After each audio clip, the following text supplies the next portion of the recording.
happy Monday. This is Japhanie Gray, of course, coming in on the morning sprint. We're going to get to that teaser video in a second. Rebecca over there tripping a little bit. So we got our producer, Rebecca Williams, is in here with me as well. We're going to have a good time today, give you guys all the cool stories of the day that'll make you smile. But before we get into that, I will know what you guys, how was your Easter holiday? If you could, if you're listening to this conversation, you're watching us right now, please start working on that comment section because I want to know exactly what you did for Easter, whether it was an Easter egg hunt, what kind of food did you eat, all that good stuff. Rebecca, what did you do for Easter? Philip and I went back to his parents' house in Maryland and Yeah. had a really great Easter dinner. And his sister, Carrie, actually cooked for us, and it was really great. And everyone got to meet the puppy. Aww. And baby Martha. Yeah, Philip has a niece and a nephew that are like in early elementary school. Okay. They call every puppy or every small animal baby, something Yeah. like baby, and then like the animal's name. So she's baby Martha. And so they just like ran around. And baby Martha got really sleepy. So Madeline came up and she was like, "Can baby Martha run around with us?" I think baby Martha's too sleepy. How long of a drive is that? About 5.5 hours. 5.5? Okay. Well, we're happy to have you back here, and I'm glad that your Easter holiday was beautiful. Again, I want everybody to tell us how was your Easter holiday while we get into today's news. So first and foremost, I want to tease this right now. Check out this little guy. Super duper adorable little thing right there. You see, his name is actually Nemo. And get this, you learn about the condition that he has and who stepped in to make sure that he could get around one step at a time. It's a very adorable story that you guys do not want to miss, and that's coming up later on in the morning sprint. But for right now, get this. I want to talk about this where it's that time of year, guys, where we are highlighting a lot of special individuals in our community. The American Red Cross, along with WSLS 10, recognizes remarkable heroes in our area who saved a life, performed an act of courage, or who served while giving inspirational leadership. And this year, the nonprofit is putting attention on the past Red Cross heroes of 2020 and 2022. First up, we got Carrie Turnbull with the Stanton River Vet Clinic. Now, she was awarded the 2020 Medical Hero for not only the life-saving work that she's done for animals, but how she stepped in on New Year's Eve and saved a woman who was unresponsive, convulsing, gasping for air in the clinic's waiting room. Carrie put her knowledge and resources to work, bringing in the oxygen machine, getting medical history from her husband, and stabilizing the woman until first responders arrived.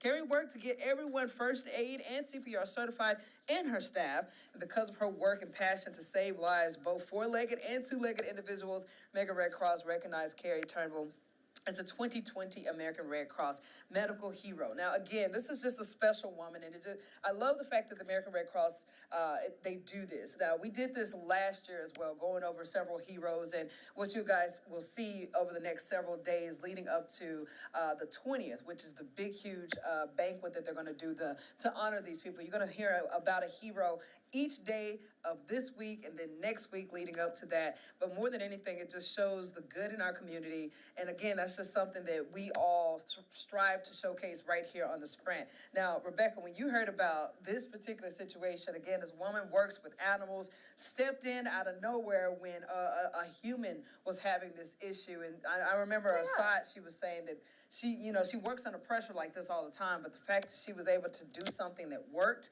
was a blessing. Oh, 100%. And just like, yes, the anatomy is different in animals versus humans, but Right. like you instinctually know, like, okay, they need oxygen, they need this, or they need that. And so it's just like having that muscle memory in her brain and like working well under adrenaline and pressure and being able to handle it, but like stay calm. I think that was something that everyone had talked about in, her story, was that like in her office, was that how calm she was able to stay and that she was cool. It helped everyone else around them not panic, so that, when first responders did get there, it was like, oh, the situation's already under control. Another part of the first responders' job is like calming other people down. It's like they didn't have to do that. They could just focus on that person. Yes. So if you guys want to know more about that story and just see that story in its entirety, again, this was in 2020 when she was awarded this Hero Award. It's on our website at WSLS.com. Now, speaking of animals, let's get to Angels of Assisi. They're planning to make adoptions more accessible in its new partnership with Maddie's Fund. They're teaming up for the Open Arms Challenge initiative to help make adoptions more accessible by breaking down barriers within the community. Starting this month, Angels of Assisi is striving to help make it a reality for anyone looking to provide a loving home for an animal. Angels will hold adoption events in different communities and provide applications in both English and Spanish. You can stay tuned to the shelter's social media for updates on the challenge. So let's wish them the best of luck of that. Again, make sure you visit the story on our website at WSLS.com. Help them out where they need it. Okay, moving on. This is something that you think of animals and you're excited about the furry puppies and the kittens and all the stuff. Well, if you love reptiles, this is something for you, okay? Reptile lovers, the Virginia Museum of Natural History in Martinsville announced a reptile festival. Now, the event will last for 2 days on Friday, April 21st and Saturday, April 22nd. Will feature some of the most iconic reptiles on the planet, live shows, and a wide variety of festival activities. Look at this thing. Look at this thing on your screen. I see him. Ooh, no, that's even bigger. I can't look at that. The reptiles to take the spotlight during the event include, get this, Rebecca, we got the rattlesnakes coming in, the copperheads, pythons, and tortoises. Festival will aim to educate visitors on the important roles these animals play in nature and defeat the stereotypes of the misunderstood animals. Each day of the event will run from 10 a.m. to 4 p.m. So, okay, if you're looking at your screen... I need to get off this video. No, you got to keep it up for a second. This is reptile love right here. So, I personally am not a fan of snakes. I am not a fan of lizards and stuff like that. I used to play with frogs, but that's an amphibian. So, the thing is that, hey, if you are down with this type of stuff, this is an event for you. Yeah, look at that guy. I mean, they look... So when you see snakes like that, well, no, not this one. This one looks kind of mean. So if you're interested in this, again, that's Friday, April the 21st and Saturday, April the 22nd. I mean, y'all, if you could see me right now, I'm literally like... She's shriveled up just like the snake. You coiling up over there. Hold on, I will show you. I'm literally hiding myself. So the video is like right over here. So I'm hiding myself from seeing it because I'm that terrified of snakes. Yeah, I think a lot of people aren't that big of a fan of it, but hey, there's a community out there, and I do remember San Antonio, and I think I did see something here locally, but I need to look into it because that would be an awesome Deep Blue Ridge. But there was this girl, normal college student in San Antonio, and what she would do, she was a snake rescuer. So obviously, San Antonio, you got a lot of snakes come out of nowhere, sometimes the rattlesnakes and stuff like that, and she would rescue them from these homes where people found them and relocate them to the wilderness. And she did that on her own. You know, I don't even know if she was trained or anything, but I just know a lot of people called on her in our Nextdoor app. Hey, girl, we got a snake in our driveway. Can you relocate it? Okay, so never will be there. It's not that bad. I never saw one, but I just think it's this is for a certain community out there. And if you like reptiles, there's an event for you. And just go to our website at WSLS.com. Want to know your thoughts on that, though. We'll see what you guys put in the comment section for us today. Now, something that will calm your nerves right now, Rebecca, or hype you up, whichever way coffee works with you. Got a study that confirms that the Commonwealth loves them some Starbucks, okay? Virginia is among the top 10 Starbucks obsessed states, says a study from the Price Listo finds that there are nearly 17,000 Virginians per Starbucks store, and the Commonwealth has 507 Starbucks locations, which is basically over 3% of all stores in the U.S. Study lists Oregon as the most Starbucks-assessed state. So, you love you some Starbucks, Rebecca. I know I do. I don't get it very often. Yeah. I probably get it like 2 or 3 times a month. Uh-huh. But it used to be very bad. And it's nice because I work the overnight shift, so they're not open. Yeah. And then when they are open, I don't want coffee because I need to go to sleep. So working the mornings has saved me a lot of money. When I worked dayside, it was like, oh, I can just go to Starbucks today. So 5 days in a row. Are you a iced coffee or a warm coffee person? Iced coffee? I will only drink hot coffee if something is if it's the only thing offered, if it is the only source of caffeine that I can have that day. Right. But yeah, no, I am a iced coffee girl year round. Yeah, I will lose a fingertip before I drink a hot coffee. So I think, I feel like Starbucks is kind of like one of those peep situations where you either love it or hate it, or I guess I could be down the middle. I don't really hate it, but I can always do without. Like, and I've Yeah. never like, you know me. I'm not a coffee person whatsoever. And the flavor, I just remember my first time wanting Starbucks coffee was after watching I Am Sam. I don't know if you've seen that movie before. No, I haven't. It's a very good movie. It's this adult man who has special needs, except he works at this Starbucks or some type of coffee place. I think it is Starbucks. But he works in doing small jobs there, and he ends up having a child with a woman. I don't know if it was just a one-time deal, and the woman ended up having the baby, left it in his care, and just left him. Oh, so he had to no. learn how to be a father and make money at the same time. And I just remember that coffee, every time that they would make the coffee or he was working, I would always like, I want to taste that one day. So that was my experience with Starbucks. And then I actually got to college and tasted it, and I was just like, it's not all that hyped up the way, people hyped it up way too much. Yeah. But again, if you like Starbucks, that's on you. Apparently, a lot of people in the Commonwealth do. Yeah, we want to know, what's your coffee order? Are you like a straight black, hot coffee? Are you a give me all of the syrups and sweetness and stuff? Yes. I fall somewhere in the middle. Yeah. Japanese, I don't want to taste the coffee kind of person. Yeah, I am. And like I said, I will drink a mocha frappe from McDonald's. So But not from Starbucks. Not from Starbucks. I don't know if I can do I that. bought you one from Starbucks. I know. And you were I'm like, sorry. "Okay." I'm sorry.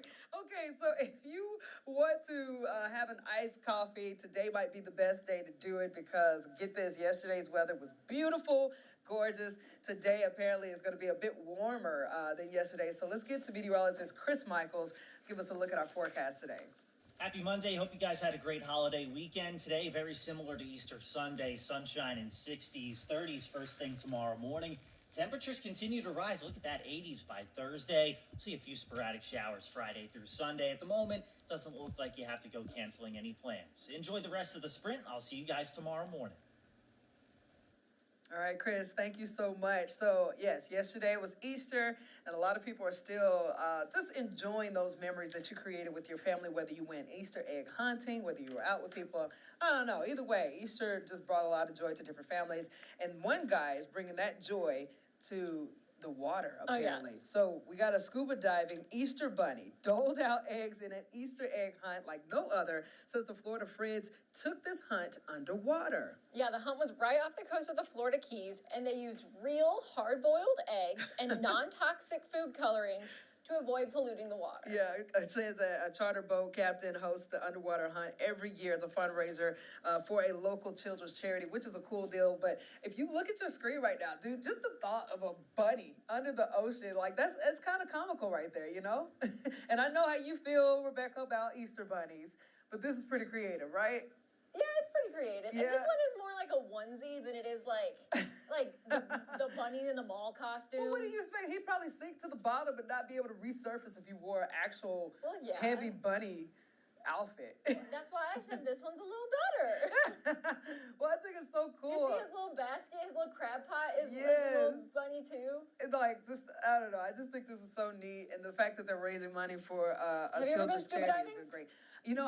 Fun fact, I took scuba diving as a course in college. Yeah? And it was so much fun. So what we did, we used the school pool, obviously. It's like an Olympic-sized pool, 10 feet, and it was a lot of fun. Like, I did that. So it was twice a week. The first day that you would go, you would just learn the book details about scuba diving, and then the second time of the week, which is my favorite, you would actually gear up, in your swimsuit and all this stuff, and we literally had the entire class underwater.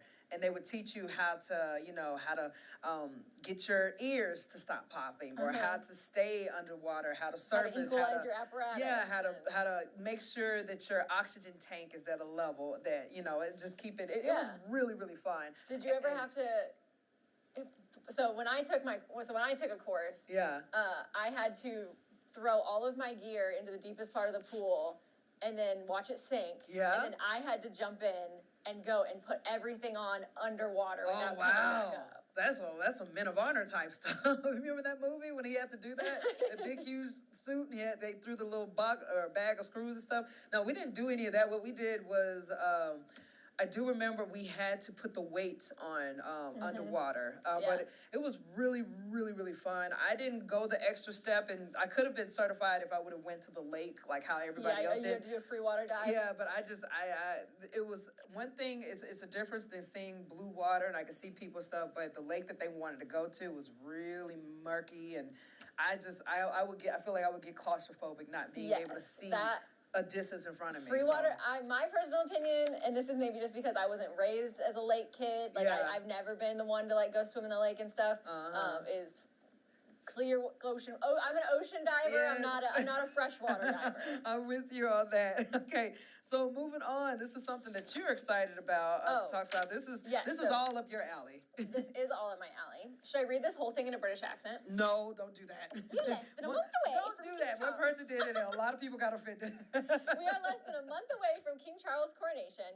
Check out these images of the Golden State coach that he and the Queen Consort, Camilla Parker Bowles, will ride in for the coronation procession. So the procession will take place after Charles and Camilla travel from Buckingham Palace to Westminster Abbey. The coach was last seen during the Platinum Jubilee of Queen Elizabeth II in June of last year. It was first used by King George III to travel to the opening of Parliament in 1762. The coach has been used at every coronation since William IV in 1831. So, thoughts? Oh, I think it's really cool. I'm gonna play the video again. Okay. But like, it's a solid gold carriage. Yeah. I mean, it's beautiful. It's gorgeous. It's heavy as all get out, which is why they need so many horses to pull it. Oh, that makes sense, though. Yeah. I never even thought about that. Like, because it's not like a motor carriage. This is an actual, like, old school type deal, right? Yeah, and I'd have to look and see if it's solid gold or if it's just gold plated. Yeah. Either way, it's still probably heavy. I mean, yeah, it is. But I mean, you can't deny, like, the craftsmanship of it is beautiful. Yes. And the fact that this was, like, it was created in the 1700s. Like, it was first, like, used in 31? Yeah, I think so. 1762. Yeah, there you go. But they had to be created. Man. So these pieces are, like, old. Yeah. Like, and fragile, and the fact that like it's still being used today just is a show of like that craftsmanship and then those restoration projects all throughout the years. See, I told you guys this is up her alley. I am not like Chris was saying earlier. I'm not the most well versed in anything dealing with the royal family, but I do like seeing cool historical nuggets like that because it's like that's pretty neat. We were joking about that how you better not be caught riding around Orange Avenue with something like that that's gold plated or gold, but just in general because I guarantee you without enough security it would be gone like that. Orange Avenue. Well, not necessarily Orange Avenue. I think any place in general, way like how easy it is, but that would be something that and good luck trying to steal it. Right. Who you gonna get away pull with? It. You can't get away with that. You got some Clydesdales back there. Strap up. Exactly. Okay, so let's get to this real cute story right here. Who is this? This is a cute little adorable 5-week-old goat taking his first steps to success, and it's all thanks to students at school in Connecticut. Aww. His name is Nemo. Mm-hmm. So Nemo was the goat born with a disability called windswept, which means most of his front leg joints are locked into place. His owner got in contact with the engineering teacher at a Connecticut school, and students actually got to work on a tool to help him be mobile and get around. So they spent the hours researching and coming up with the prototypes until they finally landed on this, and what they affectionately call the goat cart. I think that is such a cute little pun. Yes. And so there was actually when I was looking at this story this morning, there were actually students that were talking about it, but they didn't talk for more than 1 or 2 seconds at a time, so it really couldn't fit it in. Mm-hmm. But he was like, yeah, we affectionately call it the goat cart. And you can tell how teenagers are, they were really proud of their pun. Oh, yes. And all it took was a little tiny push, and Nemo got a hold, he got the hang of his cute little new wheels. Yeah. But the engineering students are already working on another set of wheels that will grow and adapt with him as he gets bigger. Because he's just 5 weeks old right now. He's just a baby. Nemo. Oh, man, like we were talking about earlier, it's just great that, that's how technology is working nowadays. And when kids get together, like students of any kind in this kind of trade of learning, they can create some really cool things. And to think that if this was like several, years ago, little Nemo probably would just be laying on the side a lot. You have to Yeah. physically move him around, but now you got people putting their heads together to figure out a way to make him mobile, and they're doing a good job so far. Yeah, and it's like the compassion of children. Mm-hmm. Sometimes adults lose that sense of what some people call it rose-colored glasses. Yeah. But like the kids, they're so genuine and they want to help and they love him and he's so Mm-hmm. cute, and so it's just like seeing the world through the eyes of a child again. Oh, yes. So, speaking of adorable, before we get to Jazzy Jazz, I got to show you guys Look at this. this baby. So, you already know my mom, Stephanie Gray in Arkansas. She has her baby, a little chihuahua named Muscles, and she loves giving him photo shoots for holidays. And this is Easter. Look at him. Look at So, we got him. Muscles over there with his little tennis shoes on, And with those his little glasses, shades. he looks like John Lennon. Got his Prada going. Like, I'm telling you, I don't know, and it's so crazy because she shows me his No. outfits prior. Look at that. Hat. Look at this one. A fedora. Yeah. He's The baby blue adorable. one right here, I think is coming up. This one is my favorite. Oh. Look how cute he is. So yes, this is Little Muscles celebrating Easter on obviously the holiday. They did their own little photo shoot. And the little high tops. And I think there's one picture of him. A tracksuit. His little Adidas suit. There's one image of him where he's literally going to sleep. Because I don't know how she does it. She just sets him up and he just moves around like a puppet. Like, there he goes. He's dozing off right there in that picture. But yeah, this is my mom's baby. We got to show some love on Easter holiday. And obviously, this is the day before. Again, it's National Pet Day tomorrow, right? It is National Okay, Pet Day so- tomorrow. Let us encourage you guys. Get your stuff into us through Pin It so we can showcase your pictures just like how we're showcasing Muscles right now. Yes. I want to give you guys some love because we all love our babies, and I don't care what you say. There are a lot of cuteness out there that needs to be spread around in our community. Yes, and So- I've never met Miss Stephanie, but I can already tell that like she has so much love for her animals, and Oh, I yes. just wanna see how much she loves Muscles, like in person. Like I just wanna see her like scrunch his face. Oh, trust me, it's a whole thing. Let's get in Jazzy Jazz. Jazz, are you with me? Yeah, I can hear you. Good morning. Good morning. How you doing, girlie? I'm doing great. How are you doing? I am great. Okay, so a couple of things that we were talking about earlier today. Are you a Starbucks lover? I wouldn't say I'm a Starbucks lover, but I do get it every now and then. Like Yes? it's something that like if I'm tired one day I might get, but it's not something I'll get like every single day. Yes, is Jazzy Jazz her little graphic not up? Oh, sorry. Oh, I was like, don't can- look at me. Sorry. Okay, no, it's okay. So yeah, no, Starbucks is something that for me, if it's there, it's there. And I Yeah. see a lot of people drink it, but I'm good. So what about the scuba diving Easter bunny? Oh my gosh, I thought that was so cool. Honestly, yeah, I thought that was really neat how they did that. Mm-hmm. Did you do anything special for Easter with your brothers and family and stuff? Yeah, we had a little Easter egg hunt, so that was really fun. Yeah. And then I gave them Easter baskets, so they were really happy about that. You know, kids love candy. Aw, you're such a good big sister. Oh, she is. I'm telling you, like, there have been so many things I've asked her to come out with me with that she can't because she's, tied up being a big sister, which is great because that means that them boys are blessed with a lot of wisdom. So, Jazz, do we have any comments or anybody watching us today? Yes, we have viewers today, but unfortunately no comments. Yeah. As always, feel free to leave a comment in the comment section under our article. It's right at the top. You can't miss it. And we would love to have you join the conversation just so we can have this be more back and forth. We'd love to hear from you guys. It's super easy to leave a comment. Definitely. Okay, Jazz. Well, thank you so much, my lovely. We will definitely catch up with you again tomorrow morning, same time, okay? All right, goodbye. Bye. Okay, so before we head out of here, let's give you guys the headlines of some of the things that we're going to be following in our later newscast and online at WSLS.com. But right now, specifically on the 10 News and Noon, we got multiple states passed bills banning transgender girls from playing on sports teams with other biological girls. It's a legislation that has been a heavy topic in recent weeks.